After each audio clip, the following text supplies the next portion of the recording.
맞습니다.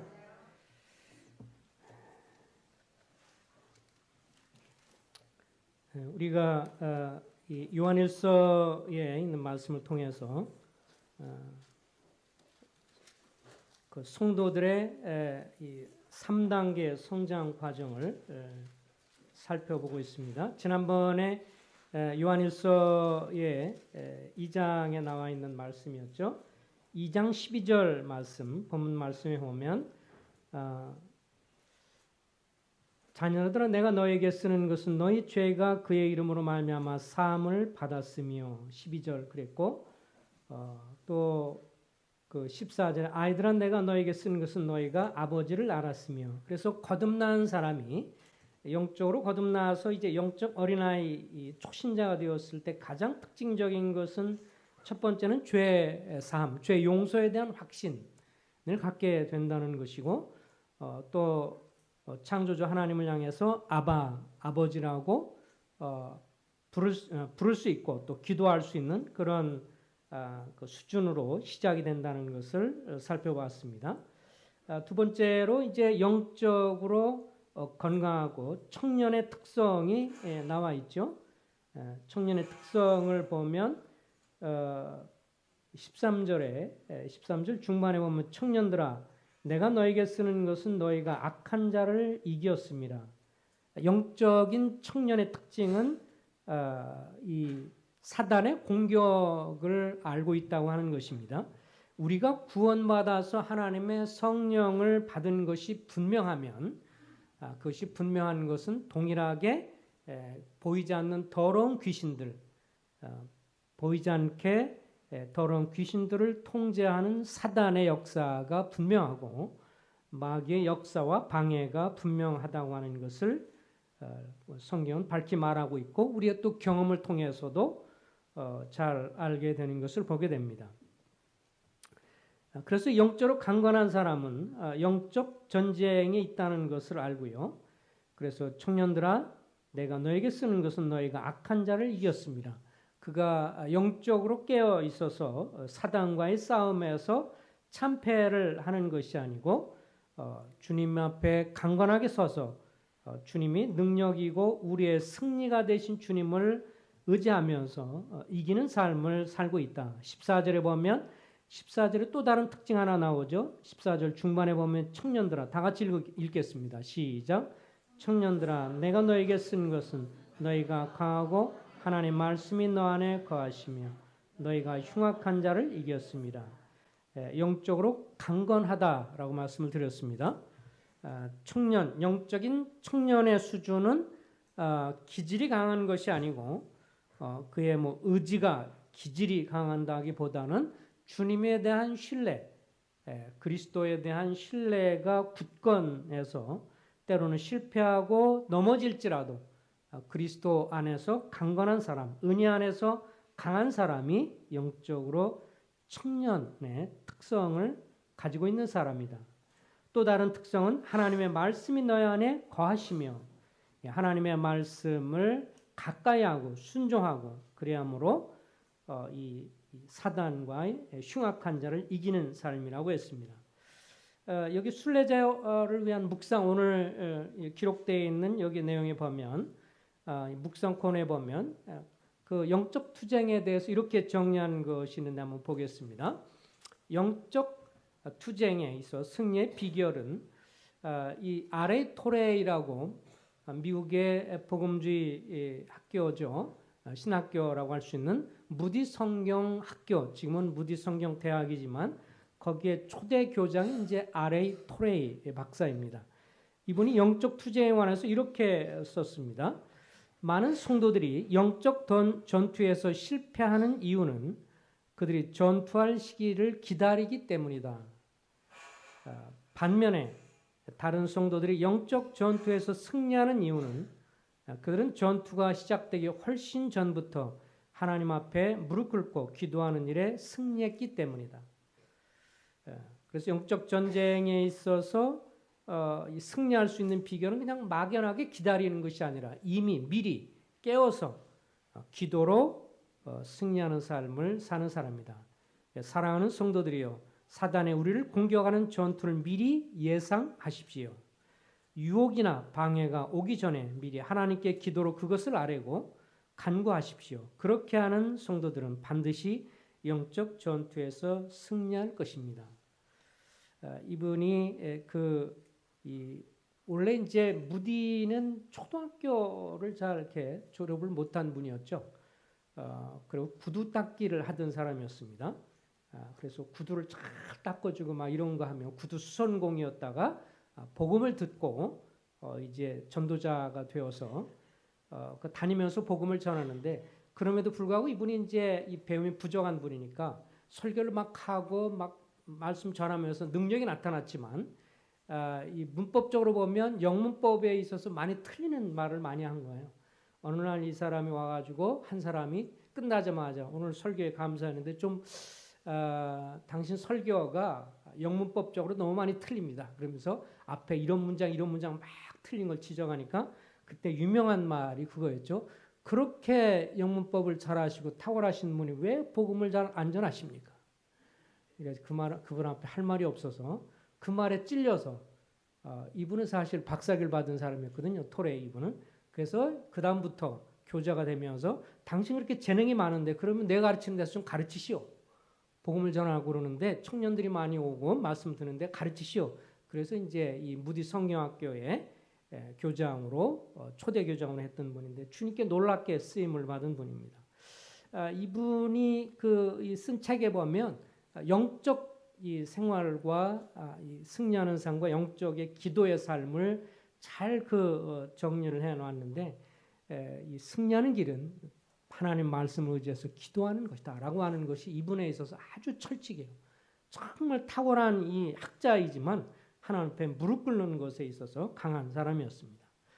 영적 이 청년의 특징, 미리 깨어서 기도하는 것이었습니다. 이제 오늘 영적 아비 단계를 한번 살펴보겠습니다. 사도 요한이 이제 성도들이 구원받고 나면 아이 단계, 청년 단계, 그 다음에 뭐라 그랬어요? 아비 단계라고 했어요. 아비 단계에 대한 정의는 참 간단합니다. 그렇지만 심오합니다. 자, 12절을 한번 보겠습니다. 13절에 나오네요. 13절 초반입니다. 다 같이 읽겠습니다. 시작.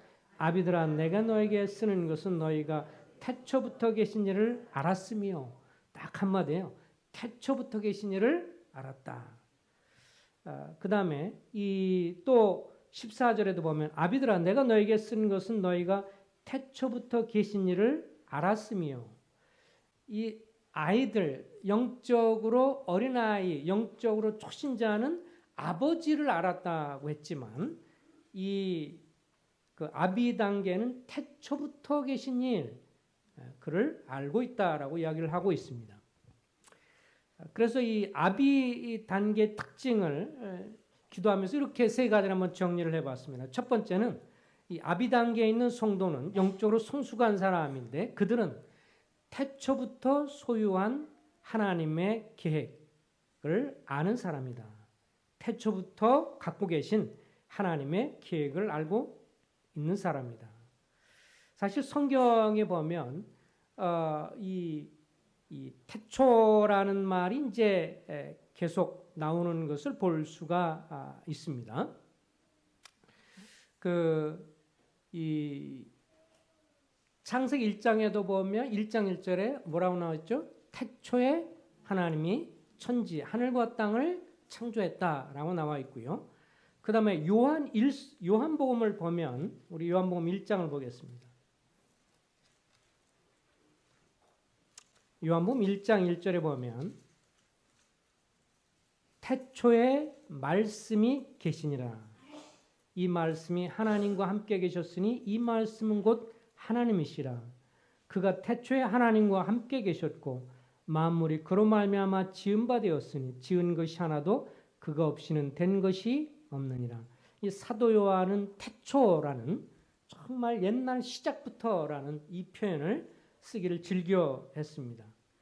근데 가만히 생각을 해보면 창세기 1장 1절에 태초에 하나님이 하늘과 땅을 창조했다는 말하고 오늘 여기 요한복음에 태초에 말씀이 계시니라. 태초에 하나님과 함께 계셨다라고 할 때 시기적으로 보면 어떤 태초가 더 먼저 있는 태초예요?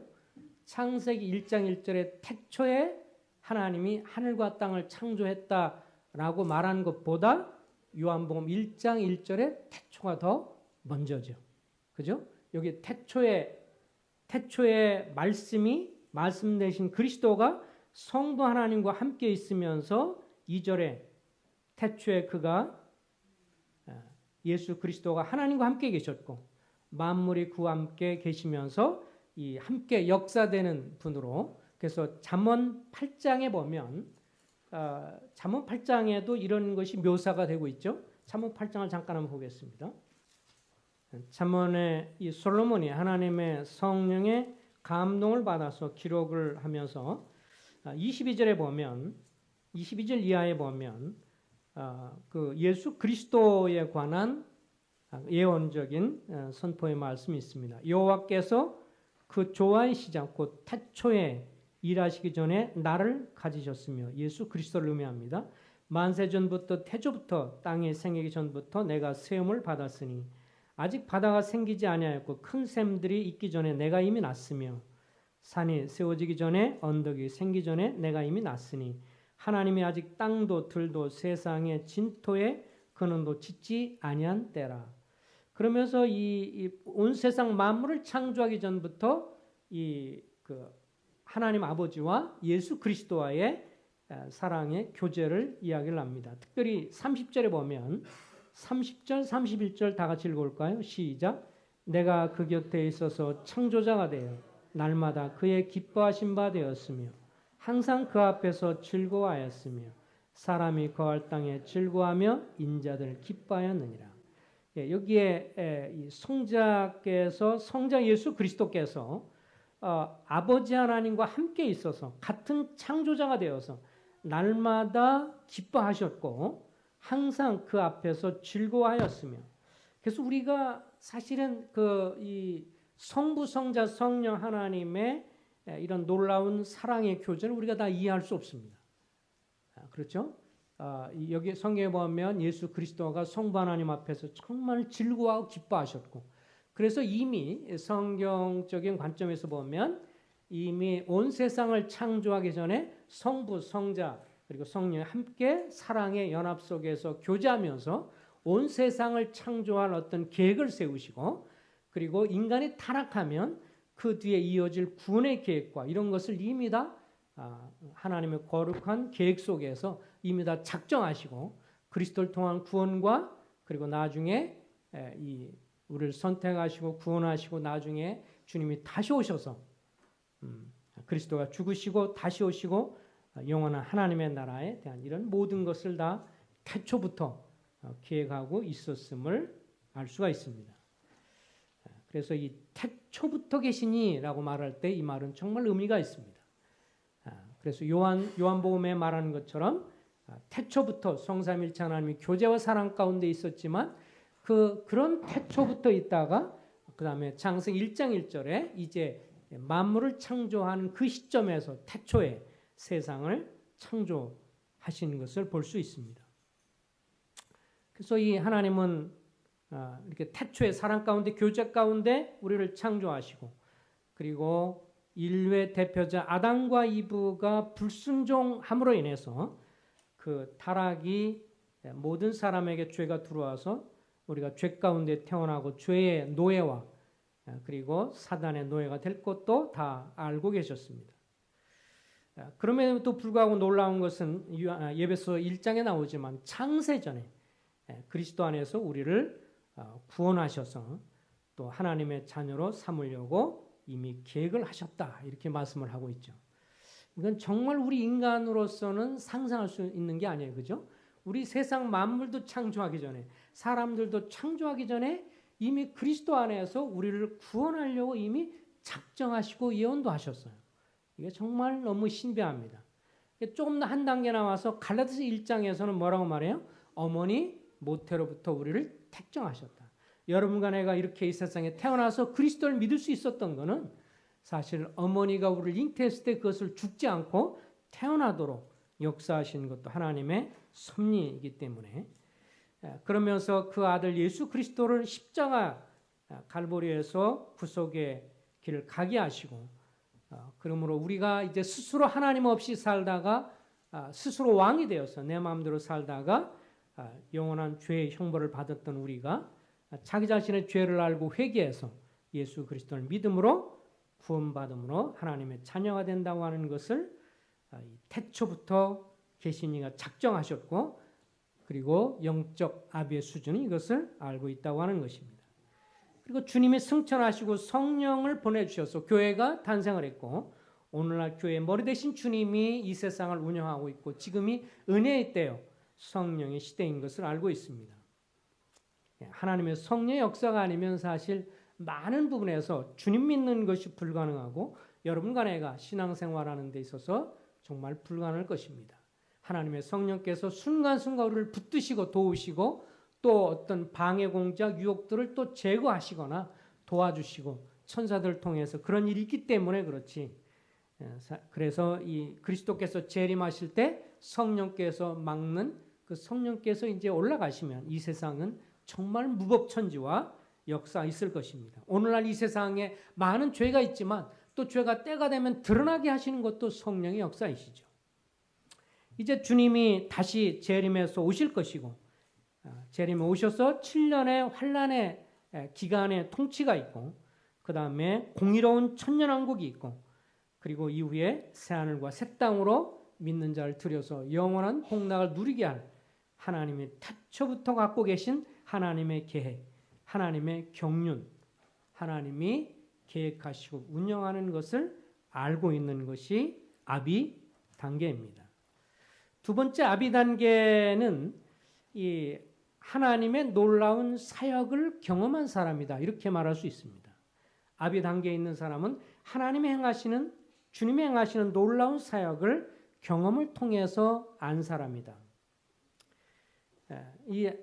여기에 우리 12절, 13절에도 보면, 아비들아 내가 너에게 쓰는 것은 너희가 태초부터 계신 일을 알았으며, 알았다는 말이 헬라어로 기노스코라는 말인데, 이 말은 인격적으로 친밀하게 알았다, 경험을 통해서 알았다. 구약에서 그 야다, 히브리어로 야다와 같은 뜻인데, 부부간에 아는 것처럼 우리가 인격적으로 친밀하게 경험을 통해 안다는 뜻을 가지고 있습니다. 우리가 이 요한 일서를 이렇게 이해를 하려면 요한이 쓴 그 더 길게 쓴 내용이 있죠. 뭐예요? 요한이 뭐를 썼어요? 요한 계시록은 후에 썼고, 그 다음에 요한 일서 전에 뭘 썼어요? 요한 복음서를 썼죠. 그래서 이 요한 서신을, 요한의 이 글들을 이해를 하려면 결국 요한 서신서를 함께, 요한 복음과 이런 것을 함께 이해하는 것이 좋다고 생각을 합니다. 그래서 이 주님의 놀라운 사역을 경험을 통해서 안다라고 할 때, 이 요한복음서에 보면 이 아비 수준에 있는 성도들이 경험하는 주님의 사역이 많이 소개가 되고 있는데, 대표적인 것을 좀 잠깐 소개를 해 보도록 하겠습니다. 주님이 자주 쓰는 표현이 뭐라 그랬어요? 내가 진실로 진실로 이르노니라는 표현과, 그 다음에 하는 가지가 뭐냐면 나는 뭐뭐다, 이렇게 표현을 많이 쓰셨어요. 나는 뭐뭐다. 그래서 그 헬라어로 이제 에이고 에미, 그래서 그런 거 할 때는 이제 돌아가시면 에이고 이렇게 곡할 때 쓰는 것처럼 발음이 그렇게 나와요. 에이고 에미, 그래서 나는 나다 이렇게 하는데, 그 주님의 나는 목자다, 선한 목자다. 나는 빛이다. 나는 세상의 빛이다. 나는 안식일의 주인이다. 나는 포도나무고 너희는 가지다. 이렇게 나는 뭐다 이렇게 쓸 때 나는이라는 표현이 사실은 구약으로 쭉 거슬러 올라가면 우리 수요일 날 배웠는데, 출애굽기에 나와 있었죠. 어느 날 모세가 이제 가시덤불 속을 이렇게 갔어요. 가시떨기가 보여서 양을 찾아가다 보니까 목동으로 있다가 나중에 보니까 가시떨기가 막 불타는데 가까이 가니까 목소리가 들렸죠. 그죠? 목소리가 들리면서 너 가까이 하지 마라. 여기는 너가 선 곳은 거룩한 것이니 신을 벗어라. 신을 벗었을 때 나중에 주님이 자기 자신을 소개하면서 나는 스스로 있는 자니라. 그래서 나는 스스로 있다. 그게 나는 나다. 뭐 영어로는 I am that I am 혹은 I am who I am 그런데 나는 나다 그럴 때 거기서 나는 나다. 그걸 또 다른 말로 우리말 성경은 나는 스스로 있다라고 표현했는데 그 동일한 표현이 나는 여호와니라. 나는 야훼니라. 그 나는 나다라는 표현이 신약에 동일하게 와서 나는 목자다 할 때 동일한 표현이에요. 그래서 우리가 구약성을 읽을 때 수요일 날 그때 얘기를 했지만 구약에서 여호와 하나님 혹은 야훼 하나님은 신약에서 그대로 연결될 때 누구와 맞는다고요? 주님. 그래서 여호와라는 말을 읽을 때 너무 막연하게 생각이 되면 여호와를 주로 바꿔 읽으면 됩니다. 그래서 영어 성경은 여호와라는 것을 다 the Lord 그래서 주로 다 바꿨어요. 그래서 여호와 하나님은 어떻게 읽으면 좋냐면 주 하나님. 그럼 이해하기 쉽죠? 주 하나님, 주 하나님. 여호와는 나의 목자시니 이것을 쉽게 이해하려면 주는 나의 목자시니. 그래서 많은 성경들이 지금은 주는 이렇게 표현해요. 그게 더 좋은 것은 신약에 들어왔을 때 예수 그리스도가 바로 뭐예요? 그 주님이신 거예요. 그러니까 이 구약과 신약이 별거 따로 논한 그것이 아니고 구약은 구약대로 따르는 거 신약은 신약대로 따르는 게 아니라 신약의 예수 그리스도는 바로 어떤 분이었냐면 이 땅에 오시기 전에 구약 성경에서 나는 누구누구라고 소개하셨던 야훼 혹은 여호와 그 주님이 동일하신 주님이시다. 그래서 구약에서 말씀했던 여호와가 바로 신약에서 말하는 주님이다라는 것을 딱 마음에 확실하게 갖고 있으면요. 구약 성경을 읽으면서 뭔 거리감을 느끼지 않습니다. 여호와는 나의 하나님. 그 여호와가 뭐야? 이렇게 생각하지 말고 그 여호와 야훼는 뭐다? 주님이시다. 그래서 그 주님은 이 땅에 오신 바로 예수 그리스도 인간의 몸을 입고 오신 우리 구원을 위해서 약속하시고 그것을 성취하신 예수 그리스도다라는 것을 이해하면 쉽습니다. 그 주님이 요한복음 8장 12절에서 뭐라고 그러냐면 나는 세상의 빛이다 라고 했어요. 나는 세상의 빛이니 나를 따르는 자는 어둠에 다니지 아니하고 생명의 빛을 얻으리라. 그래서 주님이 세상의 빛이다 라고 했기 때문에 우리는 그 빛을 반다에서 비치는 빛이죠. 그래서 이 주님이 빛이라고 하고 주님의 빛된 사역을 생각할 때 영적으로 성장한 사람의 특징 중에 한 가지는 주님이 빛 가운데 사신 것처럼 주님 앞에 정직하고 단순하게 사는 사람입니다.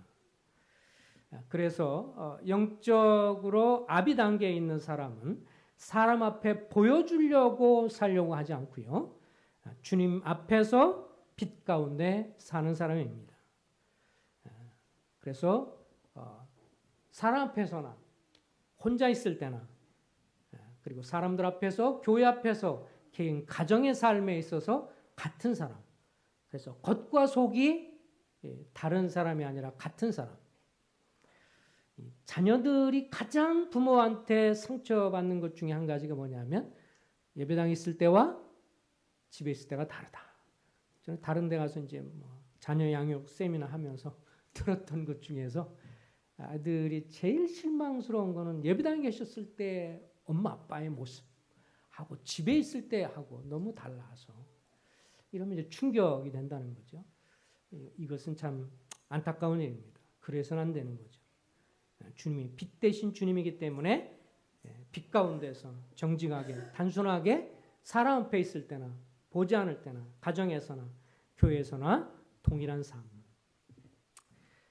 또 주님이 안식일의 주인이십니다. 나는 안식일의 주인이다라고 요한복음 9장에서 주님이 말씀하셨습니다.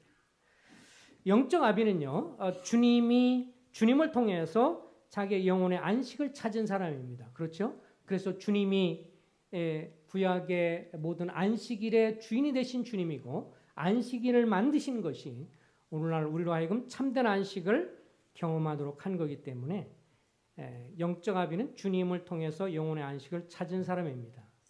그렇지만 자기 영혼의 구원에 있어서는 안식을 찾은 사람이지만 주님을 섬기는 것에 있어서 쉬는 사람은 아닙니다.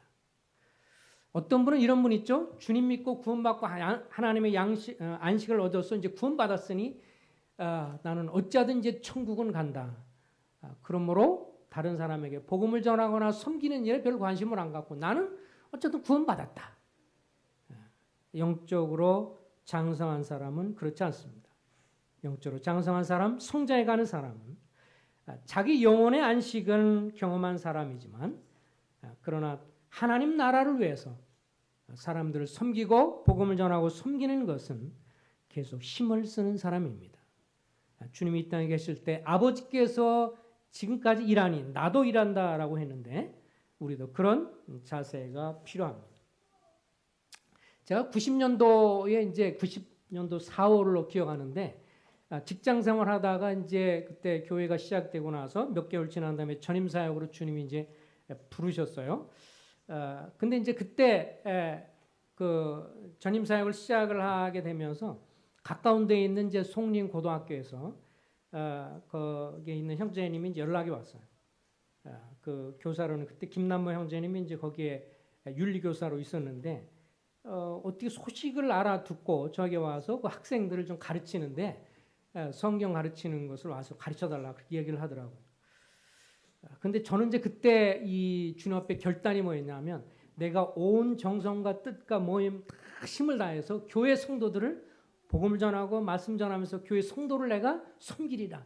여기에 막 꽂혀 있었는데 와가지고 와서 복음을 전하려고 그러니까 지금 생각하면 가는 거 맞잖아요. 근데 그때 어떻게 했냐면 저는 그 교회 사역을 위해서 지금 제가 전임 사역을 하기 때문에 거기엔 별로 관심을 두지 않습니다. 네, 그랬더니 그 형제님이 그럼 기도해 보세요. 그래서 그냥 건성으로 알겠습니다.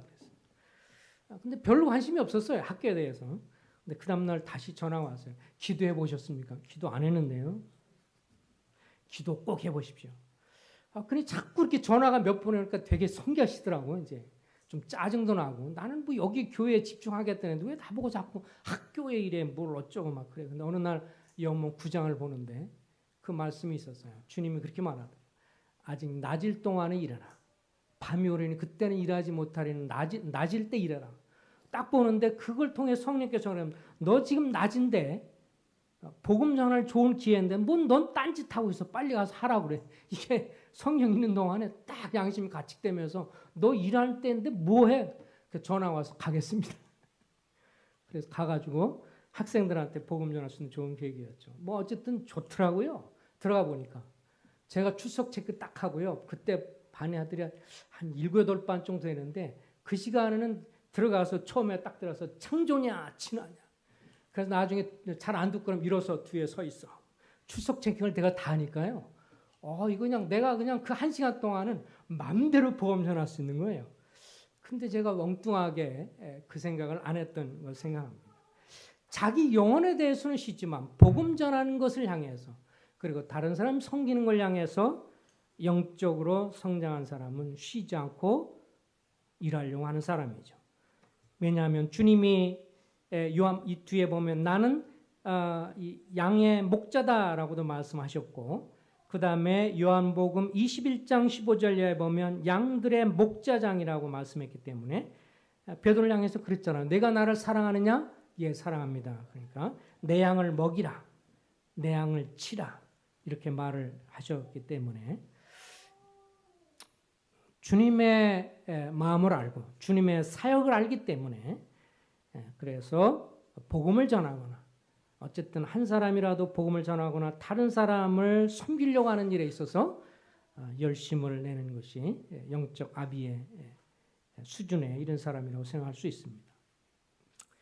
또 요한복음 10장 10절과 11절에 보면 주님이 나는 선한 목자다 이렇게 말씀했어요.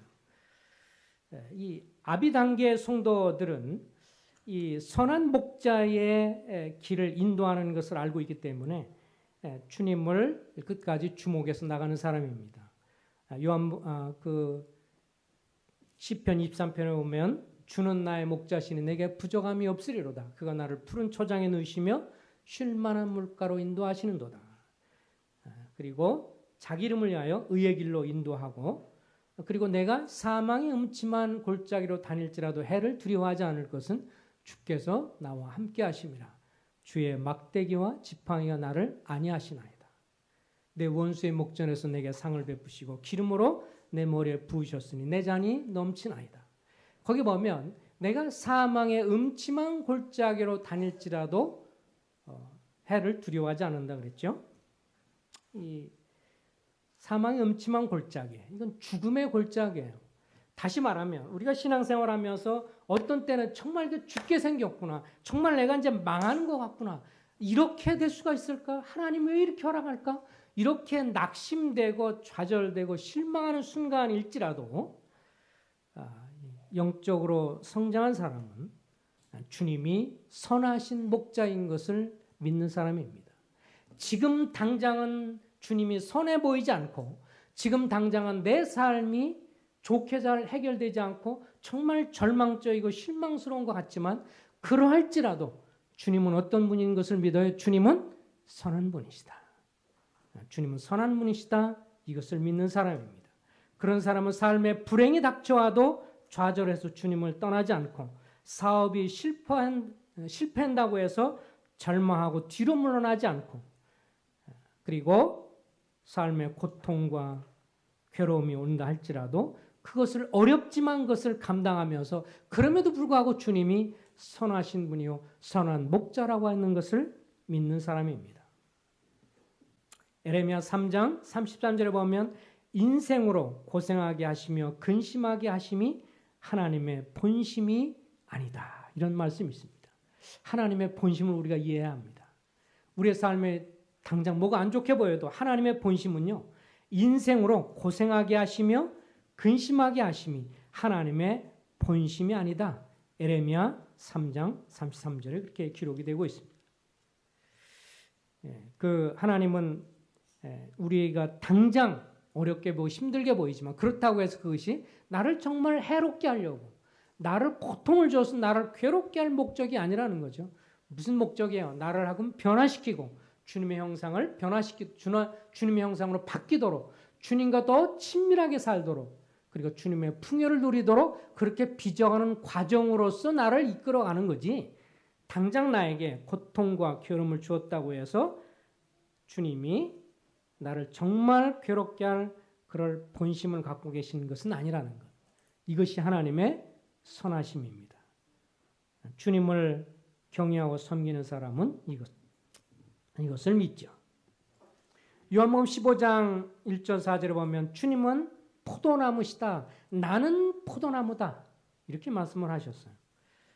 그래서 영적으로 성장한 사람은 뿌리 대신 주님께 깊이 붙어 있어서 포도나무 가지가 원가지에 붙어서 영양분을 빨아들이는 것처럼 모든 삶의 공급, 능력 이것이 자기에게 있지 않고 누구에게 있음을 아는 거예요? 주님께 있음을 정말 아는 것입니다. 주님이 한순간을 붙들어 주지 않으면 한순간도 여러분과 나를 붙들지 않으면 오늘도 넘어질 수 있다는 것을 알기 때문에 겸비하게 매 순간 주님을 더 의지하고 신뢰하고 포도나무 자체가 열매를 이 포도가지를 맺는 게 아니라 원 줄기에서 영양분을 충분히 공급받음으로 열매를 맺는 거기 때문에 내가 할 수 있는 것은 주님을 깊이 말씀으로 기도로 구하면서 주님으로부터 영양분을 공급받는 사람 그것이 삶의 능력이라고 하는 것을 이론으로가 아니라 마음으로 깊이 경험하는 사람 그 사람이 영적 아비의 수준에 있는 사람입니다. 주님이 이 고린도전서 4장 14절부터 16절 이렇게 말씀했어요. 고린도교회 성도를 향해서 1만 스승이 있으되 아비는 많지 않다. 이 가르치는 사람은 많다 이거예요. 참 이게 우리한테 양심이 찔림이 되는 말인데요. 1만 스승이 있어요. 스승은 1만 명이나 돼도 그 중에 아비 같은 사람은 많지 않다 그랬어요. 우리가 저도 가르치기를 좋아합니다만 가르치기를 좋아하지만 아비 같은 마음을 가진 경우 아버지의 마음을 갖는 사람 이것은 많지 않다라고 사도 바울이 말을 했는데 주님이 허락해 주시면 우리가 더 청년 단계에서 한 걸음 한 걸음 아비 단계로 나가기를 주님은 원하신다고 믿습니다. 누가 주의 마음을 알아서 주를 가르치겠느냐. 그러나 우리가 그리스도의 마음을 가졌느니라. 고린도전서 2장 16절에 그렇게 말씀하고 있습니다. 이제 세 번째로 이 아비단계에 있는 사람은 하나님의 온전하심을 닮은 사람입니다. 하나님의 온전하심을 닮은 사람입니다. 우리 마태복음 5장을 한번 열어보시기 바랍니다. 43절부터 한번 교독을 하겠습니다. 43절부터 48절까지 시작. 또 내 이웃을 사랑하고 내 원수를 미워하라 하는 것을 너희가 들었으나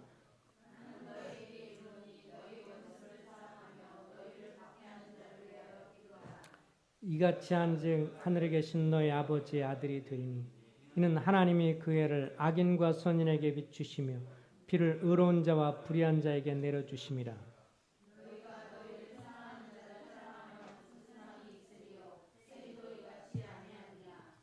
또 너희가 너희 형제에게만 문안하면 남보다 더하는 것이 무엇이냐?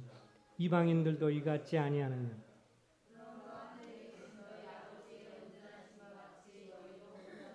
예, 여기에 이 마지막 48절에 이런 말씀이 있죠. 그러므로 하늘에 계신 너희 아버지의 온전하신 것 같이 너희도 온전하라. 이 아버지의 수준, 아비의 수준을 얘기하면서 하늘에 계신 너희 아버지의 온전하신 것처럼 너희도 온전하라 라고 하면서 그 앞부분에 얘기하는 것이 원수를 사랑하라. 또 박해하는 자를 위해서 기도하라. 이렇게 표현을 한 것입니다. 여기에 48절에 보면 참 46절에 너희가 너희를 사랑하는 자를 사랑하면 무슨 상이 있으리요? 세리도 이같이 아니하느냐? 또 너희가 너희 형제에게만 무난하면 남보다 더한 것이 무엇이냐? 이방인들 이같이 아니하느냐? 이 세상에 있는 그 믿지 않는 사람과 믿지 않는 사람들의 어떤 대인 관계를 보면 확실해요, 그죠? 이에는 이, 눈에는 눈이고, 그 철저하게 동해보복이고, 그래서 만약 우리가 이웃 주변에 있는 믿지 않는 사람을 향해서 내가 잘하고 막 그렇게 하잖아요. 그럼 어떻게 해요? 잘해줘요, 그죠? 내가 잘하고 뭐 이렇게 좀 관심 두고 막 그러면요, 그 사람도 우리한테 잘합니다. 세상 사람들이 다 마찬가지잖아요. 근데 조금 그 사람한테 안 좋은 말하고 뭔가 그러면 아주 원수지간이 돼요. 그렇죠? 이것이 일반적이에요. 그러니까 세상 사람들도 뭐를 하냐면 자기한테 잘해주고 관심 있게 잘해준 사람한테는 어떻게 해요? 잘해주죠. 자기한테 조금만 싫은 소리 하거나 뭔가 안 좋게 하면 그 사람한테 아주 원수지간이 되고요. 이것은 이방인의 수준이다. 이렇게 말씀을 하고 있습니다. 지난주 월요일날에 이 경기 지역 장로 모임을 유평교회에서 가졌는데 그 이제 두 형제님이 보통 이제 돌아가면서 교제를 하는데 교회 성장에 관해서 한 형님 하셨고 또 한 형제님이 이제 그 제목이 재미있어요. 신약교회의 품격 이렇게 제목을 보면서 오늘 저 형님 무슨 이제 교제를 하려고 하나. 박건신 형제님이 이제 그 원당교회 교제를 하면서 제목을 신약교회의 품격 그렇게 교제를 했어요. 그래서 무슨 얘기를 하려고 저렇게 제목을 거창하게 다뤘을까 그랬더니 앞에 나오면서 이제 형님은 그렇게 설명했어요. 보통 인격이라고 하면 어떤 사람의 됨됨 인격을 말하는데 품격이라고 하면 어떤 공통적인 특성을 말하는 게 아니냐. 그래서 우리 한국 국가의 어떤 품격 하는 것처럼 우리 신약계의 원리를 따르는 사람의 품격이 뭐겠느냐. 그래서 나는 뭐를 얘기하려고 그랬더니 본문을 이거를 폈어요. 그러면서 우리가 신약계 원리를 따르는 이 구원받은 전국의 모임 성도들이 다른 교회보다 더 하나님 보실 때 진정한 품격 있는 것이 뭐겠느냐.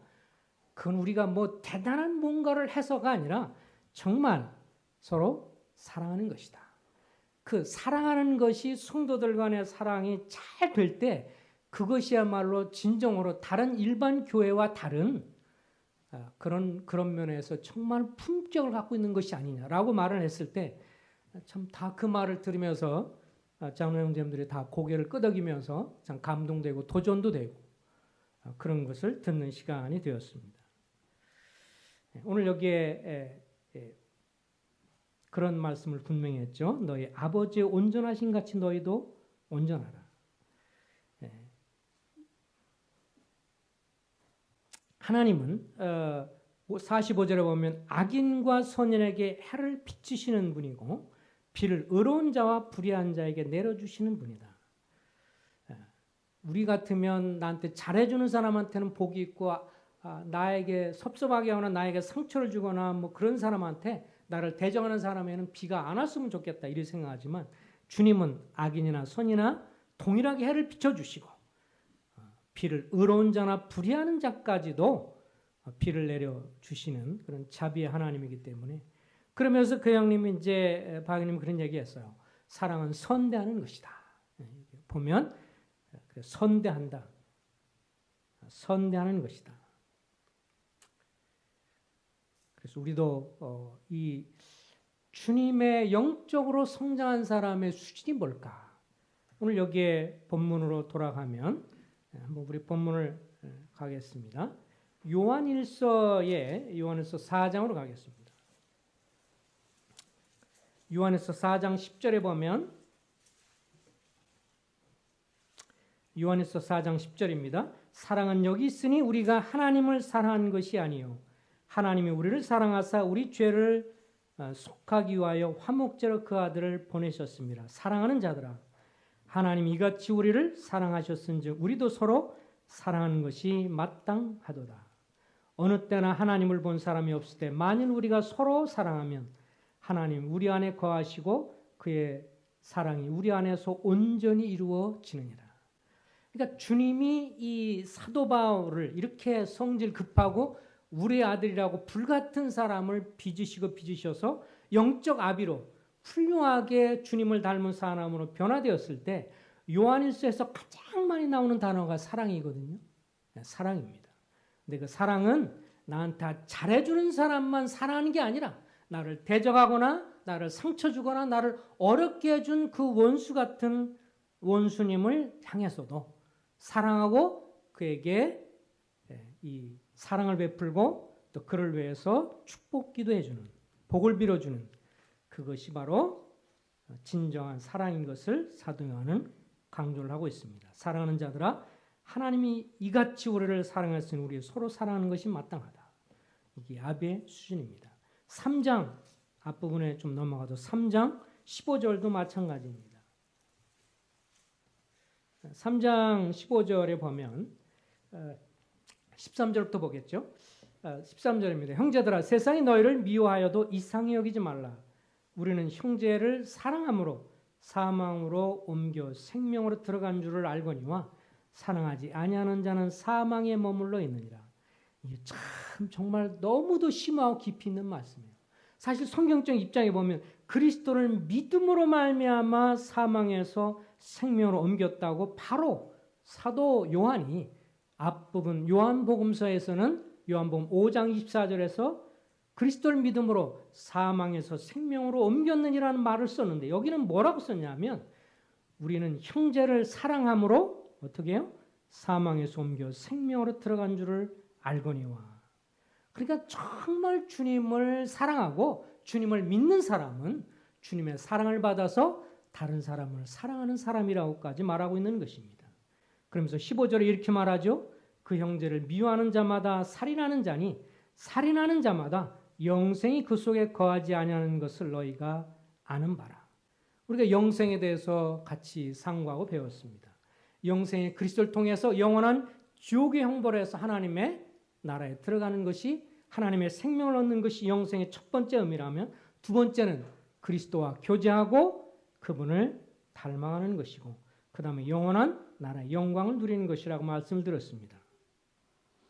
여기서 그래서 그 형제를 미워하는 자마다 살인하는 자니 살인하는 자마다 영생이 그 속에 거하지 않는다. 그건 뭐예요? 구원이 취소되는 것이 아니라 주님을 닮고 주님과 교제하는 것이 불가능하다. 형제를 미워하면. 그래서 16절 다 같이 읽겠습니다. 16절 시작. 그가 우리를 위하여 목숨을 버리셨으니 우리가 이로써 사랑을 알고 우리도 형제를 위하여 목숨을 버리는 것이 마땅하냐. 아비단계 되는 게 쉬워요? 쉽지 않습니다. 스승은 많지만 우리가 주님 앞에서 나는 아비단계라고 말하기가 정말 이게 쉽게 말할 수 없는 것은 그가 우리를 위하여 목숨을 버리셨으니 우리가 이로써 사랑을 알고 우리도 형제를 위하여 목숨을 버리는 것이 마땅하니라. 아비단계에 있는 분은 이런 분인 거라고 생각합니다. 이게 사도 요한이 이르는 단계이고요. 주님은 우리도 그렇게 그런 단계로 나아가기를 원하는 것을 보게 됩니다. 우리가 성경 공부를 합니다. 우리가 성경 공부를 하고 이런 말씀을 통해서 그렇게 계속 공부하는 가운데 주님은 우리가 초신자에서 그리고 계속 나아가서 청년 단계로 그리고 더 나아가서 아비 단계로 나아가기를 주님은 원하십니다. 특별히 성역 공부가 좋은 것은 서로의 빛을 비춰주기 때문에 그렇습니다.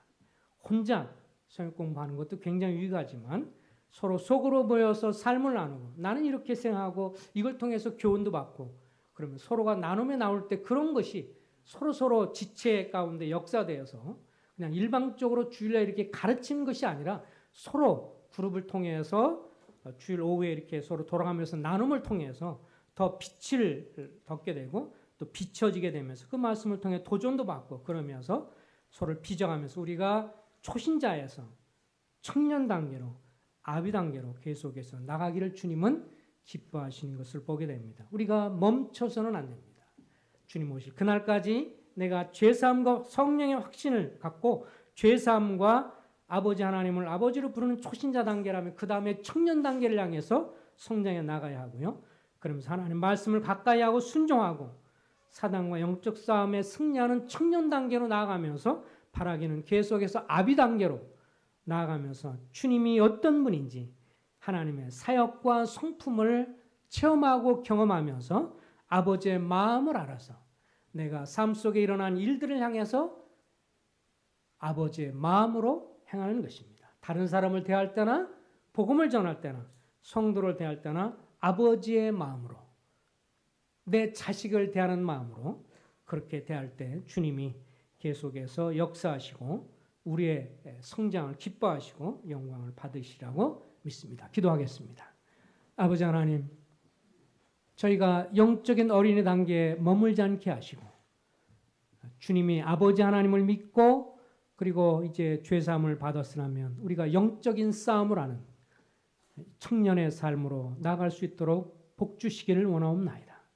말씀을 가까이 하고 순종하며 그리고 기도와 말씀으로 살아가며 영적인 투쟁에서 실패하고 뒤로 넘어가지 아니하고 때로 넘어졌을지라도 다시 일어서며 그러며 한 걸음 한 걸음 아버지의 온전하심을 닮아서 원수까지도 사랑하고 그리고 그를 위해서 축복 기도해주며 그리고 주님을 드러내는 우리의 삶으로 계속 발전해 나가도록 저희를 격려하시고 이끄시는 주님의 손길에 순종하는 삶을 살게 해 주옵소서.